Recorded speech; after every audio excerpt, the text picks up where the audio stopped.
રામ રામ બધા મિત્રોને ફરી પાછો નવો બ્લોગમાં સ્વાગત છે. તમે જોઈ શકો છો અહીંયા આપણા ડોબા સરે છે અને આપણે ઠકી છીએ આટા અને હારે કોઈક બીજાના પણ ડોબા સરે છે. તમે જોઈ લો અમારા ગામના ડોબા હતા. હું માનસભાઈની ખોર લઈને આવતા રહ્યા.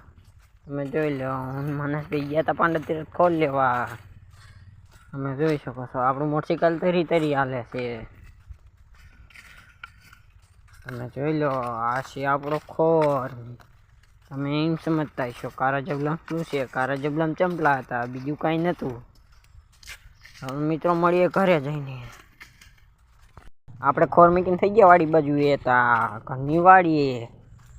હા તમે જોઈ લો આ છે માનસભાઈ આપણા. આજનો બ્લોગ સારો લાગ્યો તો લાઈક શેર સબસ્ક્રાઈબ કરતા જજો. મળીએ પાછા નવા બ્લોગમાં.